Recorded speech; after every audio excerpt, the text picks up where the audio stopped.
vi svelo qualche curiosità del mondo dei fiori e delle piante.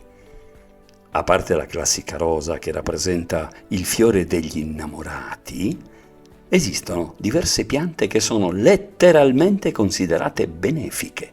Un esempio? Una pianta cinese. Sentite, si chiama Pilea peperomioides. È considerata la pianta a tirasoldi, con le sue foglie perfette, tonde, carnose. E che dire della pachira? Bellissima! È una pianta originale del Centro America, è considerata per eccellenza la pianta portatrice di fortuna. O anche il girasole. Sapete, per il suo aspetto vivace e solare, quando lo si regala, sappiate che si sta regalando la vita. Sì, ma cosa si dovrebbe regalare ad un uomo?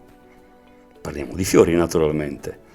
Sappiate che grazie al loro fiore dal colore vivace, dalla corolla con un contorno deciso e ben definito, i più apprezzati per gli uomini sono il tulipano, l'anturium e la sterlizia. Ma adesso, per saperne di più sui bellissimi fiori e sulle immancabili piante, è necessario parlare con un esperto. Ci troviamo a Nuoro, perciò andiamo a incontrare presso il suo negozio il caro amico Flavio. In questo meraviglioso periodo che sa di mare e di colori vivaci, si vedono tanti fiori, ma lui sa sicuramente cosa e come consigliarci per sceglierli e soprattutto come trattarli. Andiamo a trovarlo.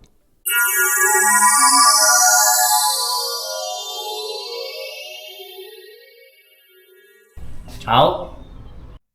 Allora, la primavera e l'estate è caratterizzata da un'esplosione di colori, ci sono tante varietà di piante, ce ne sono proprio di ogni genere. Una fra queste in questo periodo, che andrà per tutta l'estate, molto resistente, è la dipladenia. La dipladenia è una pianta originaria del Sud America e noi vi faccio vedere direttamente, anzi, come si pianta, come si trapianta in un vaso in terracotta. Noi trattiamo direttamente questi vasi, che non è una terracotta semplice, è una terracotta toscana, lavorata a mano. Vi facciamo vedere come. Vi mostro come trapiantare delle dipladenie, in questo caso questi due begli esemplari, in un vaso in terracotta, come vi dicevo prima. Quindi, noi andiamo a togliere la dipladenia dal suo vasetto, le avviciniamo un pochettino e ci mettiamo dalla terra. La dipladenia può avere un portamento rampicante, quindi deve avere sempre un sostegno per farlo arrampicare, oppure può essere anche avere un portamento a cespuglietto. Questo come? Eliminando le parti che si arrampicano, ossia questi fili qua, e noi in questo caso ci interessa piantarla o trapiantarla in un modo, in un portamento a cespuglio. La dipladenia poi è semplice, perché ha bisogno di poche annaffiature, ogni 2 giorni più o meno. Può stare al sole, sopporta bene il sole, è una pianta semplicissima da gestire, da tenere in casa. E niente, noi siamo pronti, la dipladenia ora è trapiantata, andremo solo a bagnare a poco e poi la metteremo al sole. Per quanto riguarda il trattamento della dipladenia, come dicevo prima, ha bisogno di poche annaffiature, quindi ogni 2 giorni, anche 3 giorni. Va al sole, una pianta che ama molto il sole, quindi è molto resistente. Per tutta l'estate, fiorirà fino a novembre e anche dicembre. D'inverno va appena riparata, ma poi riprenderà la sua fioritura in primavera. E per parecchi mesi godremo della sua fioritura. E le famose piante grasse? Quelle che vediamo da piccoline e poi ci facciamo ammaliare da quelle grandi. Andiamo a vedere un po' come le presenta. I vasi in terracotta non si possono utilizzare per le solite piante, i gerani, come vi ho fatto vedere prima per le dipladenie, ma in questo caso abbiamo questo vasettino molto bellino e vi faccio vedere come delle piante grasse, queste succulente, le andiamo a posizionare in questo vaso per un'idea regalo. Potrebbe essere un'idea regalo. Quindi anche qui ci metteremo del terriccio specifico per piante grasse, uno strattino così, ok? E poi ci andiamo a scegliere delle piantine, quelle che ci piacciono di più. In questo caso io vado a scegliere queste succulente. Ne mettiamo una qua, ce ne mettiamo una qui, ok, ci mettiamo un altro po' di terriccio per farle stare ferme e poi ci andiamo a scegliere questa. Questa è bellina, mi piace. E ce la andiamo a mettere qua, ok. Questa poi andiamo a completarla con un po' di terra.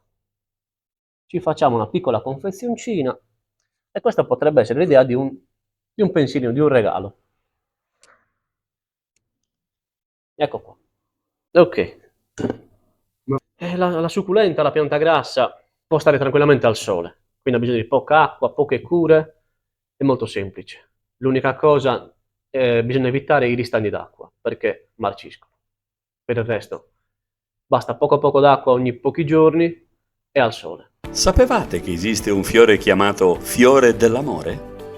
Si chiama agapanto, nome che deriva dal greco e proviene dal Sudafrica. Può essere blu o bianco, bellissimo. Ma adesso parliamo di piante da appartamento, ficus, dracena, acacia o quelle a fiore, come gli spartifilium, gli anthurium e le meravigliose orchidee. Ma facciamo parlare Flavio. Allora, come scegliere le piante da appartamento? Lì dipende un po' dalla luminosità che avete nei vostri appartamenti. Quindi, sono tanti tipi di piante da appartamento. Dalle dracene, le classiche dracene che hanno bisogno di luce, dagli anthurium che hanno bisogno di molta luce. Ne sono vari tipi.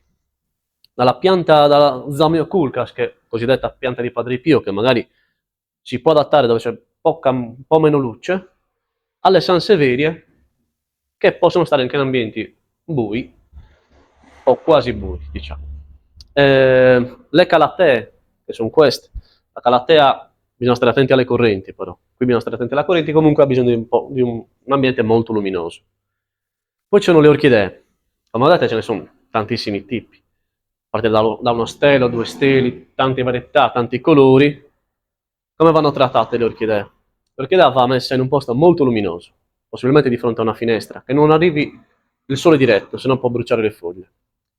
Vanno annaffiate una volta ogni 10 giorni circa, da sotto, con un sottovaso, in questo caso con i portavasi, ma evitare i ristagni d'acqua. Sapevate che il pothos, una pianta da interno, peraltro facile da curare e, se posso permettermi, con un costo molto abbordabile, vive anche con scarsa umidità ed è fra le più efficaci nel purificare l'aria, eliminando prodotti nocivi come l'oxilene, la formaldeide, il benzene e anche il monossido di carbonio.